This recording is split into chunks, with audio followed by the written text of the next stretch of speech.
कहते हैं ना किसी को मित्र बनाया ना किसी को शत्रु। शत्रु मित्र नहीं कोई, सब सो हित बस कीजिए, क्योंकि हरि अपनो है सोए। सब में विराजमान मेरे प्राण प्यारे हरि हैं।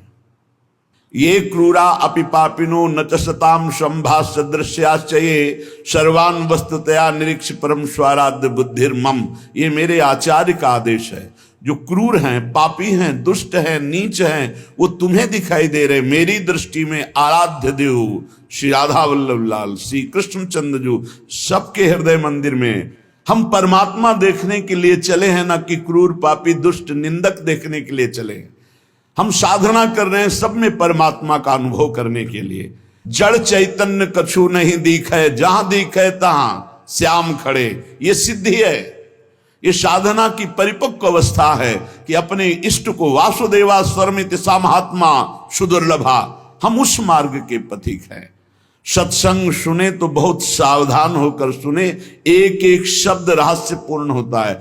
भैया चाहे हीटर गर्म करे, चाहे फ्रिज ठंडा करे, चाहे एसी ठंडा वातावरण कर दे या हीटर गर्म वातावरण कर दे, बिजली दोनों में एक ही है। जो देखने वाला है कि हीटर का कारण बिजली, तो कूलर का कारण बिजली, फ्रिज का कारण बिजली, एसी का कारण बिजली, वो केवल बिजली देख रहा है कि इन यंत्रों में चलने की सामर्थ्य नहीं, ये बिजली से चल रहा है। लेकिन उस यंत्र का प्रभाव है कि वो गर्मी फेंकता है, उस यंत्र का प्रभाव शीतलता फेंकता है, पर दोनों का कारण बिजली है। ऐसे ही इस जड़ चैतन्य में, इस सत असत में, इस उच्च और नीच में, महात्मा और दुरात्मा में क्रियाएं जमीन आसमान का अंतर।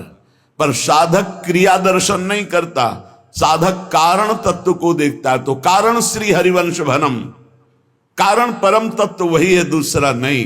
तुम्हारी दृष्टि स्थूल को देख रही है, शरीर और क्रियाओं को देख रही है, और संत और साधक भगवत मार्ग के पथिक उस तत्व का दर्शन करने निकले, तभी उन्हें तत्वदर्शी महात्मा कहा जाता है। इसीलिए अनाधिकारी संतों के वचनों का गूढ़ रहस्य न जानकर वो मनमानी आरोप थोप करके उनकी निंदा करके नरकगामी होता है। तो कह रहे हैं उदासीन जग में रहो। तुमसे कोई मित्रता का व्यवहार करे तो जय जय, और शत्रुता का व्यवहार करे तो जय जय, क्योंकि उसकी मति है। लेकिन मित्र और शत्रु व्यवहार है, लेकिन परमार्थ में नहीं। परमार्थ में वही परमात्म तत्व उसके हृदय में बैठा है, वही परमात्म तत्व मित्र के हृदय में बैठा है। तो उदासीन जग में रहे, शत्रु मित्र नहीं कोई, सबके हित की कीजिए। सबके हित की, सबका मंगल, ये परमार्थ के पथिक। ऐसे पापी से आपको बात नहीं करनी चाहिए, आपके यहां नहीं आना चाहिए। कौन पापी है? पापी कौन है? हमारी समझ में पापी उसे तुम कहते हो जो भूल गया है, अपने स्वरूप को भूल गया, भगवान का विस्मरण हो गया, वही माया के गर्त में गिर गया। तो हम लोगों का कार्य क्या है? भूले हुए को स्मृति प्रदान करना। ये जो ज्ञान है ये स्मृति प्रदान करता है। नष्टो मोहा स्मृति लब्धा तत्प्रसादान मयाच्युता। तो संतों के हृदय में बैठ के कौन बोलते हैं? गोविंद ही तो बोलते हैं। तो गोविंद की वाणी क्या करती? नष्टो मोहा, मोह का नाश करके और भगवत स्मृति जागृत कर दे। पापी से घृणा मत करो, उसका पाप दूर हो जाएगा तो महात्मा हो जाएगा। कोई दुरात्मा नहीं है, भूल है, भ्रम है, अज्ञान है, अविद्या है। इसका नाश हो जाए तो महात्मा ही है, वो परमात्मा ही है। यही बात समझने के लिए तो साधना की जाती है। इसलिए ना किसी से द्वेष करो, ना किसी से राग, ना किसी से अपनापन, ना किसी से परायापन। सब में एक श्री भगवान विराजमान है। ये जग सब है श्याम को, कासों की जय प्यार, कासों मानो बैरता वृथा होत है ख्वार। ये सारा संसार स्वयं श्याम सुंदर बने हुए हैं। मत्ता परतरम नान्यत किंचिदस्ति धनंजय, हे अर्जुन मेरे सिवा कुछ नहीं है, मैं ही मैं हूं। तो कह रहे फिर काहे को किसी से वैर करते हो, काहे किसी की निंदा करते हो। वो बैठा मुस्कुरा रहा है सच्चिदानंद की मैं छुपा छुपी का खेल खेल रहा हूं, तू पहचानने चला था, कहां पहचान पाया। मैं इस चादर को ओढ़े हुए जड़ चैतन्य की मैं ही विराजमान हूं, मुझको ढूंढ लो। संत खोजी होते हैं, क्या खोजते हैं, उसी परम तत्व को जो सब में विराजमान है। हरि इच्छा ही मानिए भली बात जो होए, जो बिगड़े सो जीव से ताको डारे धोए। उपासक अपने में कभी अहंकार न करे, जब अच्छे सद्गुण दिखाई दे तो हरि गुरु का प्रसाद है। अपने से गलती हो जाए तो उसे भगवान की इच्छा ना माने, ये हमारा अज्ञान है, हमारी गलती, हमारा दोष है, और उस दोष का प्रायश्चित करे, दंड दे, क्षमा ना करे। दूसरों को भले क्षमा कर दे, अपने मन को क्षमा ना करे। जो अपने मन को सब क्षमा करते, सब दूसरों के जरा से दोष को क्षमा नहीं कर सकते, अपने पहाड़ जैसे पाप को भी क्षमा कर देते। यहां सिद्धांत उल्टा है। परमार्थ का पथिक अपने राय भर के भी दोष को पहाड़ के समान मानकर उसका प्रायश्चित करता है, और दूसरे के पहाड़ के समान दोष को भी राय के समान भी नहीं मानता है। ये परमार्थ के पथिक का स्वभाव होता है। हमारे से अच्छा बन गया श्री गुरुदेव की कृपा, श्री लाडली जी की कृपा। बुरा हो गया ये मेरी गलती, मेरी वासना है, ये मेरा अहंकार है कहीं जो मेरे से गलती करवा दिया। यही बात गोस्वामी तुलसीदास जी कहते हैं, गुण तुम्हार समुझे निज दोषा, जय सब भांति तुम्हार भरोसा। सब प्रकार से आपके भरोसे है। जो गुण हैं वो हे हरि आपके प्रदत्त हैं, जो दोष है वो मैंने किया, मैं दोषी हूं। जो बिगड़े सो जीव सो ताको डारे धोए, उसका प्रायश्चित करे। सच्चा साधक कभी क्षमा नहीं करता अपने को, उसको प्रायश्चित गुरुजनों से मिलकर निश्चित करता है। जाओ इतने दिन व्रत रहो, परिक्रमा लगाओ, ये सब दंड मन को मिल रहा है, मन निर्मल होगा। अपने पापों को तो प्रायश्चित नहीं करते, दूसरे की जरा सी गलती को पहाड़ जैसा वर्णन कर देते। ये भगवान के दास नहीं होते, ये भगवत विमुख जन होते हैं। उरहरि पेरक जो करे, जोई सब कुछ होई, जीव आपनो मान सुख, दुख देखे तब रोई। अगर आपके साथ कोई व्यवहार अनुकूल कर रहा है या प्रतिकूल, तो आप क्रिया को मत देखो अनुकूल प्रतिकूल, कारण तत्व को देखो। हृदय में बैठा हुआ और प्रेरक रघुवंश विभूषण भगवान प्रेरणा कर रहा है। क्यों? क्योंकि मुझे वो अनुकूल प्रतिकूल से ऊपर उठाना चाहता है। इसलिए अनुकूल प्रतिकूल परिस्थिति सांसारिक पुरुष को हर्ष या शोक देती है, लेकिन भक्त को या भगवत मार्ग के पथिक को नहीं, क्योंकि वो कारण तत्व को देखता है। जब प्रभु अपनावे जीव को, तब ये तिरस्कार अपमान निंदा देते हैं। जिसको प्रभु अपना लेते हैं उसके जीवन में ये जरूर कृपा करके आते हैं, तिरस्कार अपमान निंदा। क्यों? क्योंकि इसका एक चिपकाव का स्वभाव है। कोई जरा सा प्यार करे बस वो मान लेता ये मेरा। कोई वस्तु अच्छी लगी, चिपक गया, बस उस वस्तु, इसके बिना मैं नहीं जी सकता। जो वस्तु व्यक्ति स्थान के प्रति ममता है, आसक्ति है, लगाव है, ये तिरस्कार अपमान और निंदा के द्वारा दूर होता है। जब निंदा हुई, तिरस्कार हुआ, अपमान हुआ, जैसे बिल्व मंगल जी का तिरस्कार कर दिया, कट वचन बोले चिंतामणि ने, तो भगवान की तरफ कदम बढ़े। नहीं, जीव का जो मन है वो चिपकू स्वभाव का है, वो आसक्ति, वो ममता, वो राग कर लेता है। जरा सा बोल दे, जरा सा अनुकूल हो जाए तो वो उसी में राजी हो जाता है कि ये मेरा है। प्रभु ऐसा होने नहीं देते। बड़े कृपालु हैं, अपने जन को फंसने नहीं देते, इसलिए वहां से प्रतिकूलता दिलाते हैं, तिरस्कार दिलाते हैं, कटुवचन दिलाते हैं, तो वो फिर चैतन्य होता है। अरे नहीं, इस जगत में कोई नहीं, हरि के सिवा मेरा कोई, फिर हरि की तरफ भागता है।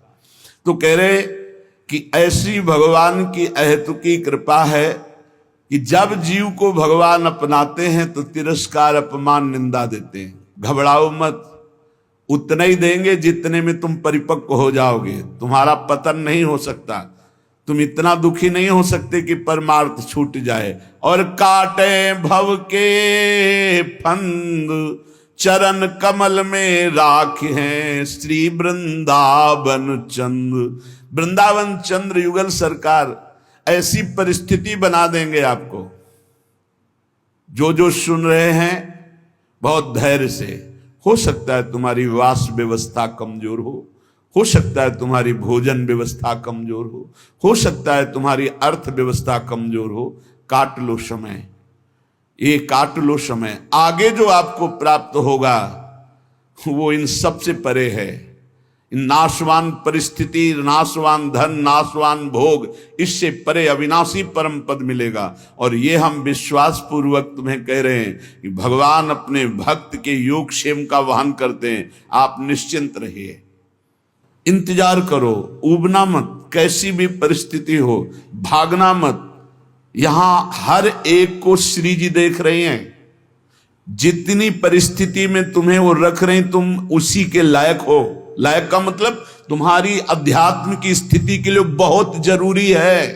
नहीं, मेरी प्रियाजू के पास कुछ कमी नहीं है, वो आप देख रहे हैं, आप स्पष्ट देख रहे हैं, आप समझ नहीं सकते स्थिति को। अगर हम गिरिराज जी जाना चाहते हैं परिक्रमा लगाने, तो हमारे 2-3 ब्रजवासी थे, उनसे जाके कहते दंडवत बाबा गिरिराज जी जाना है ना आपको, क्योंकि 1-2 बार जैसे पर ये 30 रुपया लीजिए आने जाने का किराया। आप कैसे तुम्हें बताए,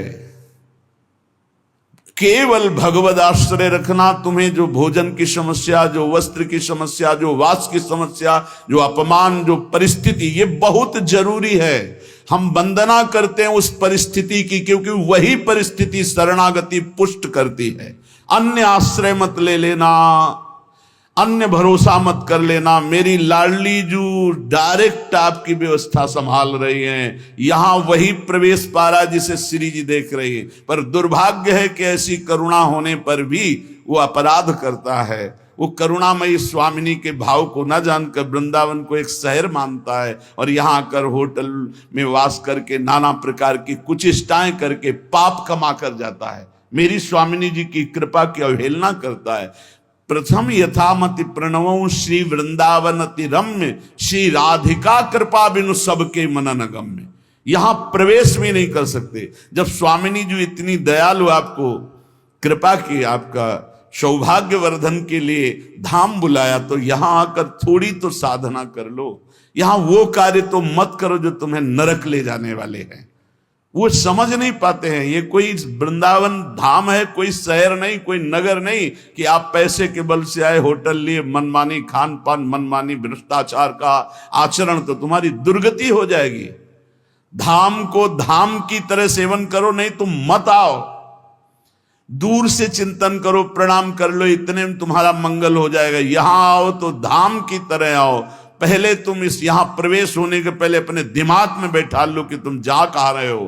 परम पावन श्री धाम वृंदावन का दर्शन करने। तो यहां दर्शन करो, उपवास करो, भजन करो, नाना प्रकार से भागवती का आचरण करो, परिक्रमा लगाओ, किसी संत की, ब्रजवासी की, गौ की, यहाँ के पशु पक्षी की हाँ सेवा बन जाए। किसी को खवा पिला दिया, चाहे वो पशु पक्षी ही क्यों ना हो, ये सब दिव्य महात्मा है, जीवन धन्य हो जाएगा। श्री जी करुणा करते, हम करुणा का अवहेलना, अपराध कर बैठते हैं। ये बिल्कुल सत्य बात समझिए। इतनी श्री जी की अपार कृपा कि तुम्हें धाम में, पर ये सत्संगहीन जन ये समझ नहीं पाते कि यहां का किया हुआ पाप कहां धोओगे। यहां का किया हुआ पाप वज्र की लीक होता है और वो प्रतिपल पनपता रहता है, ब्याज दर ब्याज। भोगते भोगते कल्प व्यतीत हो जाएंगे, फिर भी यहाँ के पाप से मुक्त नहीं हो पाओगे। हाँ, वही मुक्त हो जाता है जो आश्रित होकर अपने प्राणों का विसर्जन प्रियालाल के शरणागत होकर के धाम में करता है। अगर धाम में अपराध बन जाए तो धाम ही मिटा सकता है। इसलिए आगंतुक वृंदावन में आने वालों को हम प्रणाम करके प्रार्थना करते हैं कि आपका अहोभाग्य, आप वृंदावन आए हो, लेकिन सावधान, कहीं मसाला खा के थूक रहे हो, कहीं दोना पत्तल फेंक रहे हो, कहीं गंदी दृष्टि कर रहे हो, कहीं दूसरे के प्रति दोष दर्शन कर रहे हो, या कहीं मन की विलास इंद्रियों के भोग भोग रहे हो। बहुत सावधान, गलती न बन जाए। यहां से यहां 1 घंटा रुको लेकिन सही ढंग से रुको, यहां 1 दिन रुको लेकिन रहने की पद्धति से।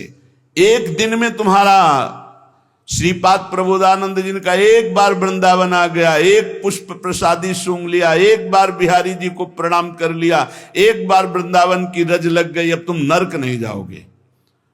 तो उल्टा भी इसका है, आप एक बार वृंदावन में आके पापाचरण कर लिए तो बचोगे नहीं नरक से, क्योंकि ये अमोघ धाम है।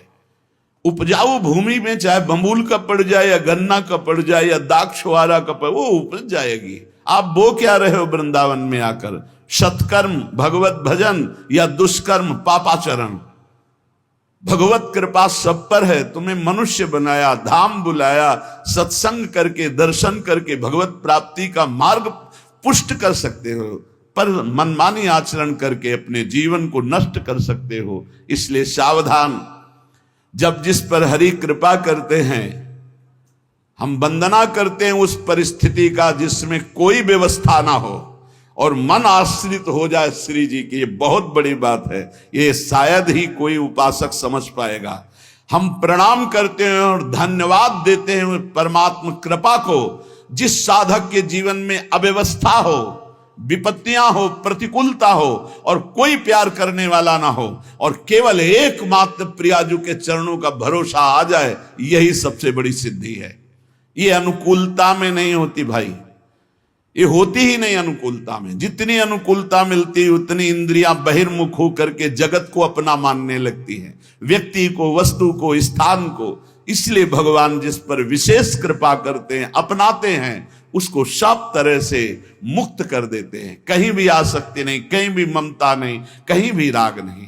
ये दुर्लभ मनुष्य देह है, ये बंधन काटने के लिए है, बंधन पुष्ट करने के लिए नहीं। ये बंधन है फंस जाना। आपके बिना नहीं जी सकते, वस्तु के बिना नहीं जी सकते, ये व्यवस्था के बिना नहीं, ये सब बंधन है। जीवन मुक्त की पहचान क्या है? ब्रह्मभूता प्रसन्नात्मा न सोचति न कांक्षति। सिद्ध बात है, ना कोई कामना है ना कोई सोच है, एकमात्र परमात्मा चिंतन में डूबा हुआ वो जीवन मुक्त है। जिस जिस विषय को आप छोड़ते जा रहे हैं, संसार के उन विषयों से आप मुक्त होते चले जा रहे हैं। जिस जिस कामना को, जिस जिस व्यक्ति के संबंध को बिना आप इनको तोड़े जीवन मुक्त नहीं हो सकते। सबकी ममता ताग बटोरी, मम पद मनई बांध बर डोरी। तो साधना की जो हमारी रुकावट है, हमारे भगवान कृपा करके उसे हटा देते हैं, ममता को हटा देते हैं। आसक्ति, कोई प्यार करने वाला ही नहीं रहता, नहीं रहता। वो भीख मांगता है मुझसे प्यार कर लो, वो भीख मांगता है कि कोई तो मुझे प्यार करे, कोई नहीं। जहां वो जिधर दृष्टि डालता है उधर दृष्टि ही हटा दी जाती। बड़ा कृपा प्रसाद हरि का होता है, नहीं तो मन तो चिपकू स्वभाव का है। अब देख लीजिए, चक्रवर्ती सम्राट पद हरि के लिए छोड़ा, सुंदर रानियों को छोड़ा, पुत्र को छोड़ा, सब सुख छोड़ा और हिरण के बच्चे में फंस गए। ये बात हमको शिक्षा देने के लिए, नहीं तो वो तो भगवान के पुत्र हैं। ऋषभदेव भगवान का अवतार, उनके पुत्र हैं, और चक्रवर्ती सम्राट पद जिसके लिए छोड़ा, हिरण में कैसे फंस सकते हैं? ये हमको शिक्षा देने के लिए कि तुम किसी भी राग में भगवत प्राप्ति में बाधा पैदा कर सकते हो। तो भगवान जिस पर कृपा करते हैं वो स्वयं राग से बचा देते हैं। उसे कोई प्यार ही नहीं करता, उसे कोई अपना ही नहीं मानता। अगर वो किसी को अपना मान ले तो ऐसा वहां से कड़ुआहट दी जाती है कि दोबारा उधर अपना मानेगा ही नहीं, वो सीधे भगवान की तरफ चलेगा। ये भगवान की अहेतुकी कृपा होती है। श्रीपाद प्रबोधानंद जी महाराज कह रहे, निरस्त त्रैगुण्यम हरिरसद पुण्यम स्वकृपया धरण्यम तो भारतम विमल परमानंद सुघनम इदम वृंदारण्यम बहद तुल माधुर्य सुषमा महावन्यम धन्य श्रयति बहुमान्य स्त्री जगताम। तीनों लोकों में सबसे महान धन्य है वो जो तीनों गुणों से परे करके सच्चिदानंद हरि रसदाई श्रीधाम वृंदावन का अखंड वास पा गया। ए भाई, जिनको मिल गया हो तो छोड़ना मत कि पड़ोसी ठीक नहीं है, व्यवस्था ठीक नहीं है, कोई सेवा करने वाला नहीं। एक सोच बनी रहती है उपासकों के अंदर। बहुत पहले की बात है और अब भी वर्तमान में कुछ साधकों में हो सकती है, उसके निवारण के लिए हम प्रार्थना करते हैं। एक बार एक साधक ने कहा कि महाराज जी आप हो तो हमारा जीवन आपके शासन से सही चल रहा है, कल जब आप नहीं होंगे तो आपका शासन नहीं होगा। आज उसका समाधान सबके लिए कह रहे हैं जिन साधकों के अंदर है। आप किसी मनुष्य की शरण में हो क्या? पहला हमारा प्रश्न है उन साधकों से जिनके हृदयों में ये बात है कि अगर सामने से ये शरीर चला जाएगा तो हमारी साधना बाधित हो जाएगी, हम एक असहाय असमर्थ अनाथ हो जाएंगे। तो हम ये पूछना चाहते हैं आप पांच भौतिक शरीर के शरणागत हुए हैं क्या? तो उत्तर आएगा नहीं, क्योंकि कोई शरीर का शरणागत नहीं होता है। शरीर परिवर्तनशील, नाशवान, प्रतिपल नष्ट हो रहा है। आप किसकी शरणागत हो? आप उस चैतन्य घन की शरणागत हो जो सर्वलोक महेश्वर है, वही गुरु है, वही परमात्मा है और वही चराचर जगत में व्याप्त है। क्या वो त्रिकाल में तुमसे कभी अलग हो सकता है? और एक हम ज्ञानेश्वरी टीका जो श्रीमद् भगवत गीता जी की और श्रीमद् भागवत की कुछ की है, उसकी बात पढ़ करके उन्होंने कहा कि जब हम किसी सदगुरुदेव का वर्ण करते हैं तो सदगुरुदेव का सूक्ष्म स्वरूप हमारे हृदय में आके बैठ जाता है, और जब तक हम जीवन मुक्त नहीं हो जाते तब तक गुरुदेव भी जीवन मुक्त नहीं होंगे। कौन से गुरुदेव? जो आपके दिमाग में बैठ गए, आपके अंदर बैठ गए। एक शरीर है और एक तत्व है, और तत्व सशरीर तुम्हारे अंदर समा गया है। अब देखो महाराज जी ने बात कही थी तो महाराज जी सामने दिमाग में है और उनकी बात सामने है। ये पूरे जीवन तुम्हारी रक्षा करेगी। और भरण पोषण ना कुछ हमारा था, ना है, न रहेगा। प्रभु हमारे हैं, प्रभु का सब कुछ है, प्रभु का सब कुछ था और वही सब कुछ करते रहेंगे। तुम निष्ठावान बनो, तुम अलग से भुवन रचना कर देंगे तुम्हारे लिए भगवान। एक छोटे मोटे स्थान की बात क्या, अलग से तुम्हारे लिए भुवन रचना कर देंगे। यदि गुरु निष्ठा वाले हो तो विश्वास कर लेना, पहले तुम्हारा विश्वास का परीक्षण होगा और परीक्षा में पास हो गए तो भुवन के भुवन तुम्हारे कर देंगे। अनंत ब्रह्मांडों के मालिक हैं। तुम अपने जीवन की परवाह करते हो, इसका मतलब तुम शरणागति में अभी कलंक लगा रहे हो। मेरा प्रभु बचपन से कह रहा हूं, इसीलिए बोल देता हूं, यह अहंकार बना ही रहेगा। बचपन से हम जिनकी शरण में उनके दुलार को आज तक देखते रहे, कोई एक साथी नहीं रहा कि हमें 10 कदम भी हाथ पकड़ कर चला दे। 13 वर्ष की अवस्था कोई अवस्था होती है, ज्ञान विज्ञान संपन्नता होती है, और उसी समय से गंगा का किनारा पकड़ा और आज तक मेरे भगवान मेरे साथ ऐसे करुणा कर। तो वो भगवान क्या तुम्हारे नहीं है?